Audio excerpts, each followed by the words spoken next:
سلام کعبه عبدون صلوات بید محمد اللہم صلی محمد. عزیزان محترم، ایام ماہ رمضان ہے، شب دعا ہے، شب عبادت ہے، اور رسول خدا ارشاد فرماتے ہیں کہ انسان اس مہینے میں چاہیے کہ وہ بہشت کی، جنت کی تمنا کرے، کیونکہ جنت کے دروازے کھلے ہوئے ہیں. تو انسان کوشش کرے کہ اپنے آپ کو جنت کی طرف لے کر بڑھے، اور جہنم کے دروازے بند ہیں تو انسان اپنے آپ کو بھی جہنم سے دور کرے. وہ بہترین مہینہ ہے، اور اس بہترین مہینے میں شب جمعہ، شب دعا ہے، شب مغفرت ہے، اور ہمیں بھی چاہیے کہ ہم زیادہ سے زیادہ اس سے فائدہ اٹھائیں. آج کوشش کریں گے کچھ وقت جو ہے وہ ہم نویں امام تقی علیہ السلام اللہم صلی علی محمد، خوب مختصر سا ان کی زندگی کے کچھ پہلوؤں پر جو ہے وہ گفتگو کریں، اور برل شب جمعہ بھی ہے اس طرف بڑھیں. عزیزان محترم، امام تقی علیہ السلام نویں امام رضا علیہ السلام کے بعد ہیں، اور ان کی ولادت بھی بہت دیر کے بعد ہوئی، کہ جہاں لوگ امام رضا کو کہتے تھے کہ پتہ نہیں آپ کی اولاد ہوگی یا نہیں ہوگی، مگر خدا نے جو ہے وہ امام سے جو ہے وہ اللہ نے حضرت امام رضا کے گھر میں یہ اولاد دی، اور امامت بھی اسی میں قائم رکھی. ایک ہی فرزند ہے امام کا، اور اسی سے آگے پورا سلسلہ جو ہے وہ جاری ہے. رضوی سادات، تقوی سادات اور نقوی سادات سب امام تقی علیہ السلام ہی سے اور ان کی اولاد سے ہے، سب کچھ ہے. امام کی ایج بہت کم ہے، امام 25 سال سے زیادہ زندہ نہیں رہے. 25 سال کیا ایج ہوتی ہے ایک جوان آدمی، اور اسی میں امام کو زہر دے دیا گیا. یعنی ابھی امام چھوٹے ہیں اور ان کے والد کا انتقال ہو جاتا ہے، اور بہت کم عمر میں امامت جو ہے وہ عطا ہوتی ہے، اور اپنے امامت کے فرائض جو ہے وہ امام عطا کرتے ہیں. اب اس سے ظاہر ہوتا ہے کہ جب خدا کسی کا انتخاب کرتا ہے تو اس میں ایج کی ریسٹرکشن نہیں ہوتی ہے. خوب یہ خدا کی طرف سے، جب خدا نے حضرت عیسیٰ کا انتخاب کیا تو ماں کی گود سے جو ہے وہ نبی ہے، تو وہیں پر خدا اس چھوٹی عمر میں بھی ان کو امام بنا سکتا. اس زمانے میں امام سے سوالات ہوئے، حکومت جو تھی وہ امام کو کسی نہ کسی طریقے سے کوشش کرتی تھی کہ پھنسائے، لیکن امام کے پاس اللہ کا دیا ہوا علم تھا، اور اسی سے امام نے سارے مناظرے اور بہت ساری جو گفتگویں ہوئیں، لمبی جو ہے وہ مناظرے ہوئے امام کے ساتھ، اور امام نے وہ سامنے والوں کو جو ہے وہ اپنے علم اور فراست سے دکھایا کہ اللہ کا نمائندہ صرف خدا کا محتاج ہوتا ہے اور کسی کا نہیں ہوتا. خوب یہ سب خدا ہی کی طرف سے انہیں عطا ہوا.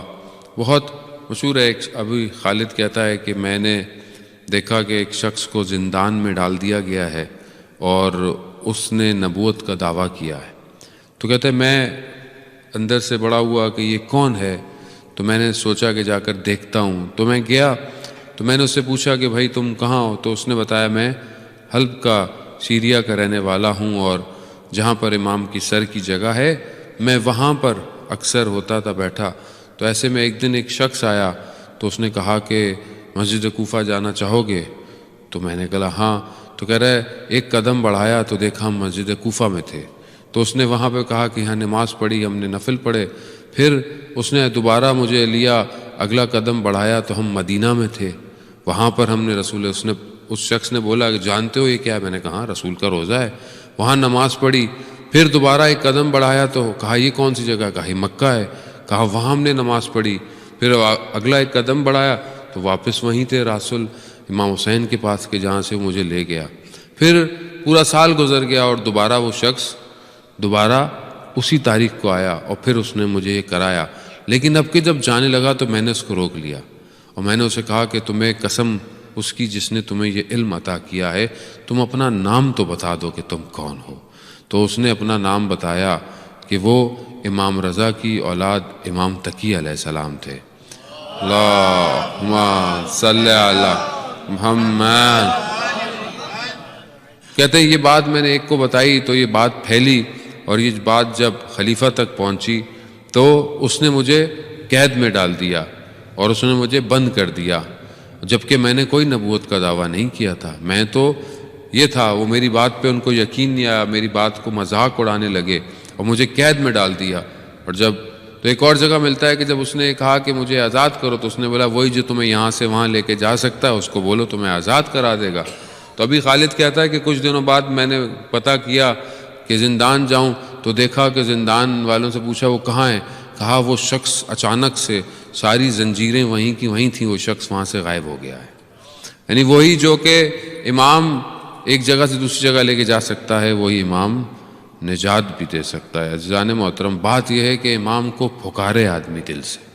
جب آپ اپنے دل سے اپنے امام کو پکاریں گے، امام سے توسل کریں گے تو یقیناً امام مدد کو آئیں گے. بہت مشہور واقعہ ابا سلط کا کہ جو امام رضا علیہ السلام درود بھیج دے محمد وآل محمد، اللہم صلی علی محمد. امام 8ویں امام کے غلام ہے، خادم ہے. آخری شہادت کے بھی جو مصائب ہیں وہ ابا سلط سے بیان ہوتے ہیں. امام نے ابا سلط سے کہا کہ جا کر ہارون جو خلیفہ تھا اس کی قبر کے اطراف کی مٹی لے آؤ، اور کہا کہ مٹی چاروں طرف کی لے آئے. تو امام نے اس کو اٹھایا سونگا اور اس کو بتایا کہ دیکھو اس کے پاؤں کی طرف کھودیں گے یہ میری قبر کے لیے تو ایک پتھر آئے گا جس کو یہ پورے لوگ جمع بھی ہو جائیں تو بھی نکال نہیں پائیں گے. اور پھر مختلف جگہوں کی بتا دی اور پھر اپنا بتایا کہ مجھے جب سب جگہ نہ ہو تو فلانی جگہ، یعنی کہ اس کے خود وہ ہارون جو ہے وہ نیچے کی طرف آئے، کیونکہ مامون نہیں چاہتا تھا. جب امام کو تھا کہ اس کی نیت یہ تھی کہ جب امام کو دفنائے گا تو وہ اپنے باپ کے قدموں میں امام کو دفنانا چاہتا تھا، لیکن امام نے اجازت امامت سے کہا کہ ایسا نہیں ہوگا، ایک ہی جگہ ہوگی. تو وہاں کھودنا اور وہاں تھوڑی سی قبر بنانا، خدا خود بخود قبر کو وسیع کر دے گا. اور ایک طرف سے جب تھوڑی سی قبر گیلی ہو تو فلانی دعا جو امام نے اسے سکھائی پڑھنا، تو دیکھنا قبر میں پانی آئے گا، پھر مچھلیاں آئیں گی، پھر تم روٹی کے ٹکڑے مچھلیوں کو ڈالنا، مچھلیاں کھائیں گی، پھر ایک بڑی مچھلی آئے گی جو ان سب کو کھائے گی اور پھر وہ غائب ہو جائے گی. پھر تم دعا پڑھنا تو پانی ختم ہو جائے گا اور پھر مجھے خوب. اس نے ویسے ہی کیا. اور یہ بھی امام نے فرمایا کہ یہ تمہیں مامون دیکھ رہا ہوگا یہ سارے کام جو کر رہے ہوگے تم. جب اس نے دیکھا کہ امام کو جب دفنانے لگے تو اس نے دیکھا خلیفہ نے کہ یہ سب کر رہا ہے، تو اس نے پوچھا کہ یہ دعا مجھے سکھاؤ، مجھے بتاؤ. تو اس نے کہا کہ مجھے دعا یاد نہیں ہے.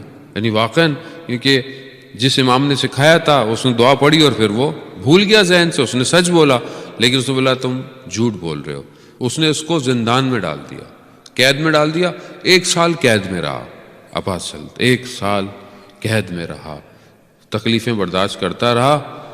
ایک دن اسے ایک دم خیال آیا. بعض علماء بیان کرتے ہیں کہ اسے خیال آیا تو اس نے امام سے توسل کیا، اپنے وقت کے امام سے. تو امام آ گئے تو وہاں پر اس نے یہ بات کہی مولا سے کہ ہمارے لیے درس یہی ہے. امام سے بولا کہ مولا آپ جانتے تھے میں 1 سال سے زندان میں تھا، آپ آئے نہیں. امام فرماتے ہیں تم نے ہمیں بلایا کب؟ تم بلاتے ہمیں تو جو بلاتا ہے ہم آ جاتے ہیں.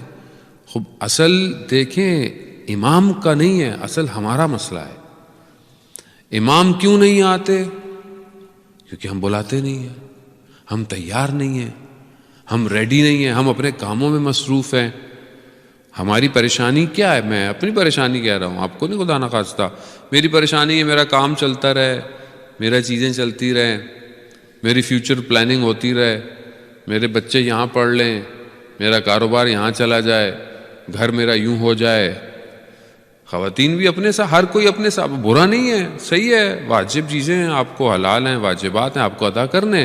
لیکن اس ساری پلاننگ میں یہ جو میں پلاننگ کر رہا ہوں، یہ بچہ جو ہے وہ اسکول جائے گا، پھر یہ کالج جائے گا، پھر یونیورسٹی. ابھی سوچتا ہوں اس کو میں نے، خود تو انسان سوچتا ہی ہے کہ اس کو میں نے کیا بنانا ہے. ڈاکٹر بناؤں، انجینئر بناؤں گا، بزنس مین، جو بھی بناؤں گا. اس پوری پلاننگ میں امام زمانہ کہاں ہے؟ کوئی سلاٹ میں امام زمانہ ہے یا نہیں ہے؟ تو اس کا مطلب ہے کہ میری زندگی کی پلاننگ میں امام ہے ہی نہیں. دعا میں ہر نماز کے بعد کرتا ہوں اللہم عجل ولیک الفرج، آ جائیں، لیکن کہاں آئیں؟ آپ کے چارٹ میں امام کی جگہ ہی نہیں ہے زندگی کے ٹائم ٹیبل میں.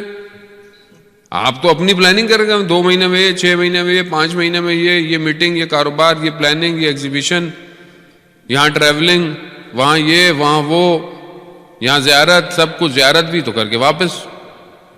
ابھی اس پورے میں امام زمانہ ہے کہیں کہ کہیں امام بھی ہوں، یا مولا اگر یہاں آ جائیں تو میری زندگی یوں ہو جائے گی، تو آپ کے پاس پلان بی ہو، یہاں امام آ جائیں تو یوں ہو. تو جب میری زندگی میں امام ہی نہیں ہے تو پھر میں دعا کس کے لیے مانگ رہا ہوں؟ عزیزان محترم، اصل درس یہی ہے کہ میں اپنی زندگی میں مگن ہوں. میری زندگی اچھی چلنی چاہیے، میری زندگی اچھی چلتی رہے بس. اگر مجھے امام سے محبت بھی ہے تو مولا میرا کام ہو جائے، بس میرا کاروبار اچھا ہو جائے. باقی امام آئے، دنیا میں پریشانی ہے، ظلم ہو رہا ہے، لوگ بھوکے رہ رہے ہیں، وہاں مجھے کیا فرق پڑتا ہے؟ میری زندگی اچھی ہو رہی ہے. عزیزانو، تب پھر کیسے آپ سوچیں امام آئیں گے؟ میں خدا نخواستہ یہ نہیں کہہ رہا کہ آپ سوچتے نہیں ہیں، آپ سوچتے ہیں، آپ چاہتے ہیں. ہمیں اور اچھا کرنا ہے اس کو، ہم اس پلاننگ کو اور سٹرونگ کریں. ہم اپنے بچے کے ہر جو اس کے لیے پلاننگ کر رہے ہیں، اس کے ساتھ ساتھ ہم اس کی گروتھ کریں کہ اگر فلانے ٹائم پر امام آئے تو یہ کیا کرے گا، فلانی ایج میں امام آئے تو یہ کیا کرے گا. یہ نہیں ہوگا تو پھر یہی ہوتا ہے، جب یہ بچہ جوان ہوتا ہے، یہ بچہ بڑا ہوتا ہے تو یہ اپنی زندگی گزارتا ہے، پھر یہ اپنے کام کرتا ہے، پھر ہمیں افسوس ہوتا ہے کہ آپ نے بچپن سے اس کے اندر، اس کی رگوں میں عشق امام زمان ڈالا ہی نہیں. امام زمانہ کا عشق ڈالتے تاکہ یہ ہر چھوٹتے بیٹھتے وقت یہ امام کو یاد کرتا. دنیا میں میں نے ایسے جوانوں کو دیکھا عزیزان محترم، واقعاً یعنی امام کے عشق میں گرفتار ہیں.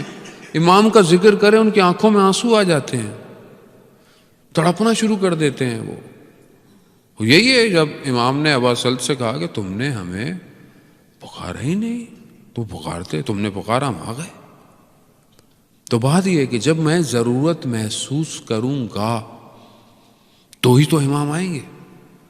جب میں نیڈ ہوگی کسی چیز کی تو نیڈ انسان کوشش کرتا ہے.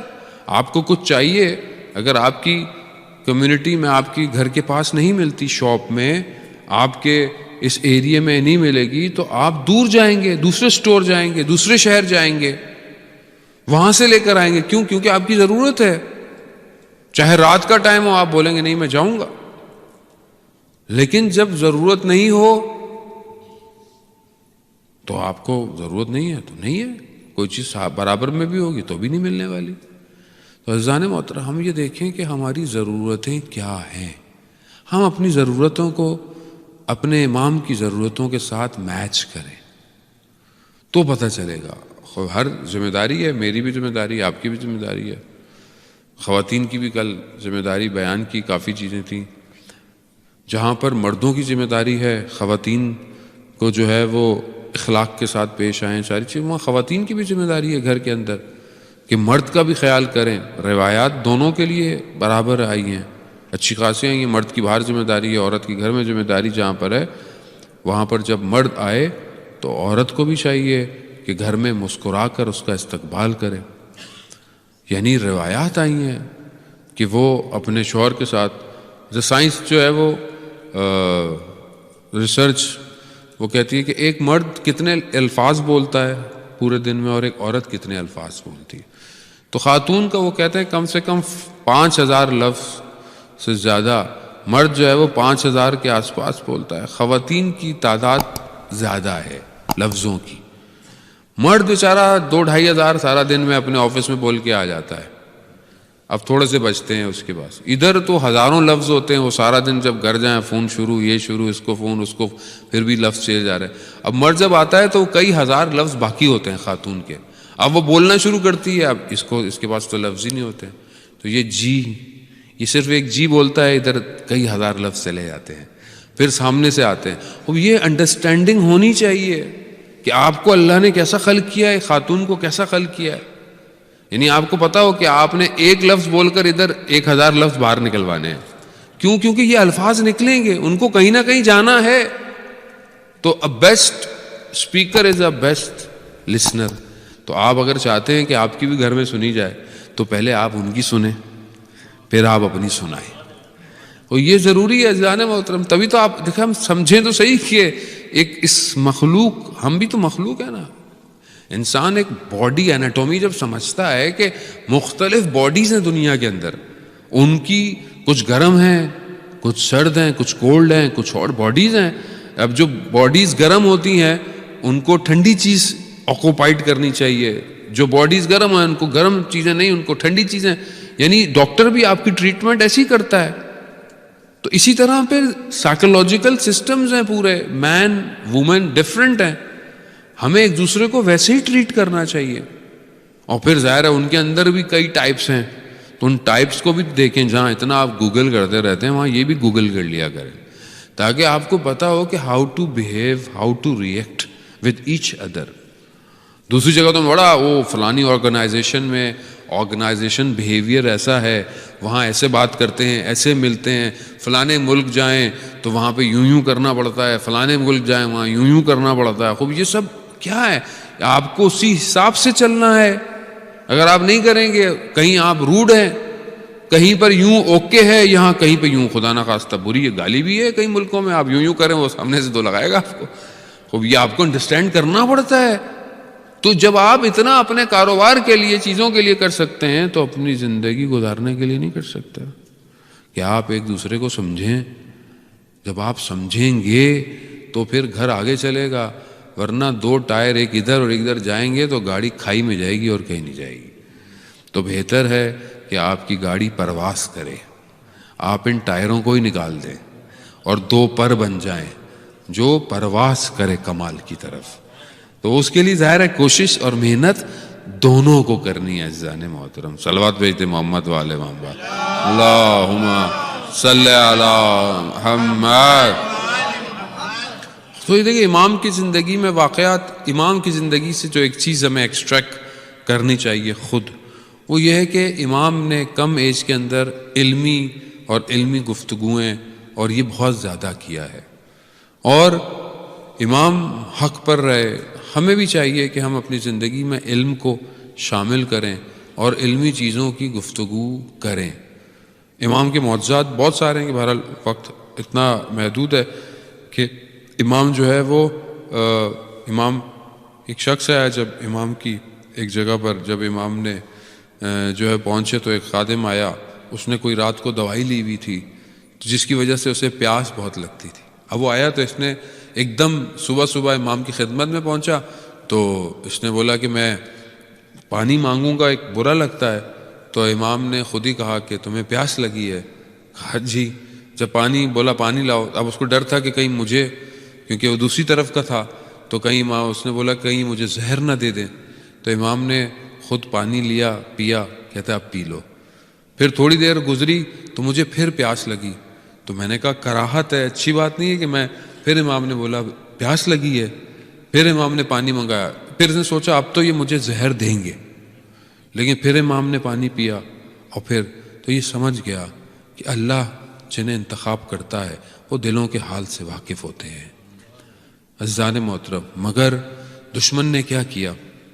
معتصم خلیفہ ہے, 3 دفعہ مقاتل بیان کرتے ہیں, اس نے ایک ہی دن میں کوشش کی کہ 3 دفعہ زہر دیا جائے امام کو, تاکہ یقین ہو جائے کہ امام کو زہر دیا ہے. مختلف طریقے سے مقاتل بیان کرتے ہیں, لیکن جو روایات بہت زیادہ ہے وہ یہ ہے کہ جو امام کی اپنی زوجہ تھی, جو خلیفہ کی بیٹی تھی, وہ اس کے ذریعے سے خلیفہ وقت نے جو ہے وہ زہر انگوروں کے اندر ڈال کر امام کو دیا گیا۔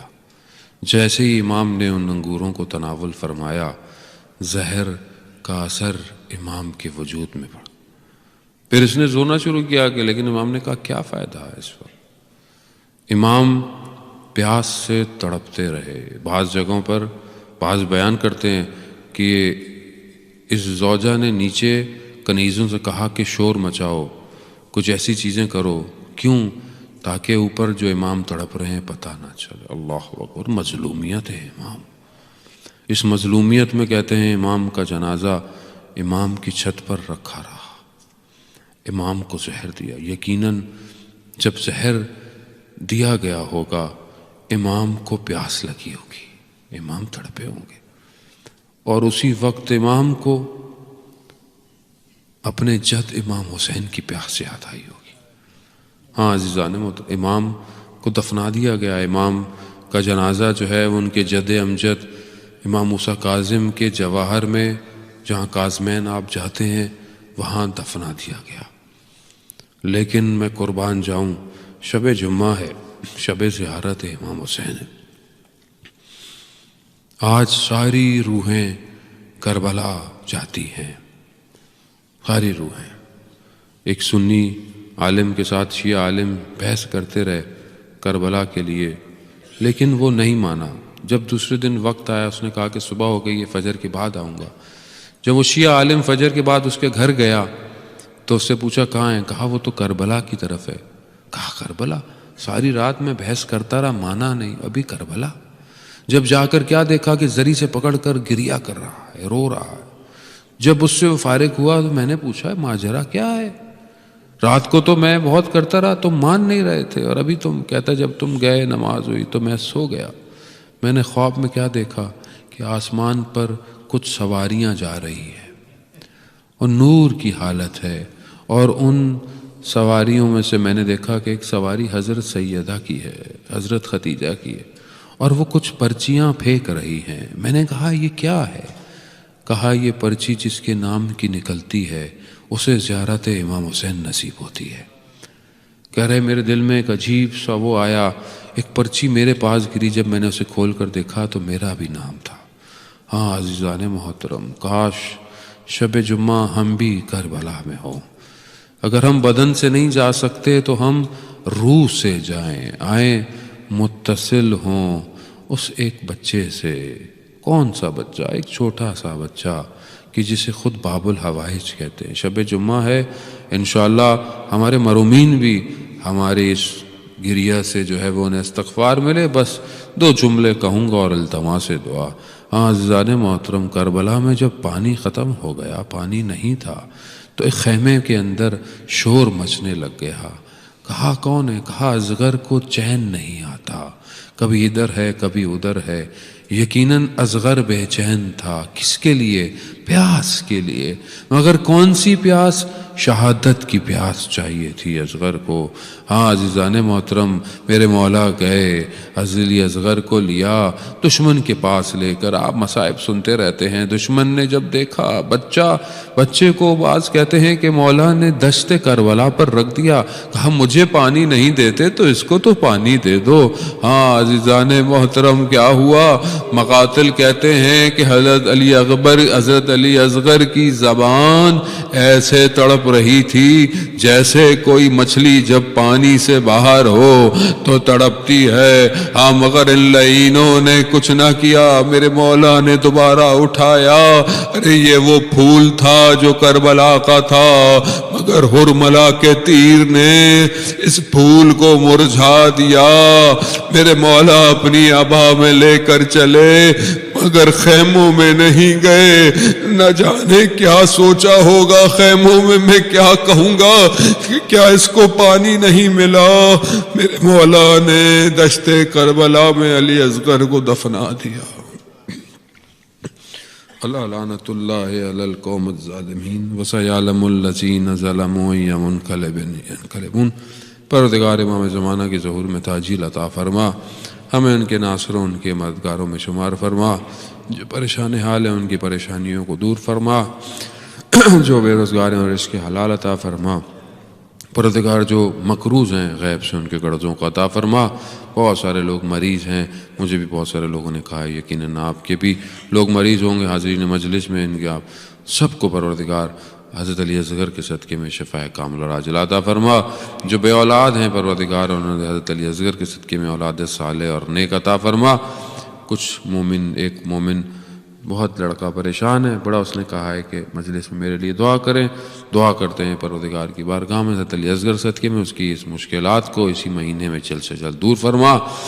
اور بھی جو بھی لوگ اپنے اندر حاجتیں لے کر آتے ہیں، چاہے وہ اولاد کی ہوں، چاہے وہ گھر کی ہوں، چاہے وہ مال کی ہوں، چاہے وہ دولت کی ہوں، بچے بیٹھے ہوئے ہیں اپنی ایجوکیشن کی ہوں، پروردگار ان سب کو اس چھوٹے حضرت علی اصغر کے صدقے میں جلد سے جلد قبول فرما۔ پروردگار ہم سب کو حج عمرہ اور زیارات کی توفیق عطا فرما۔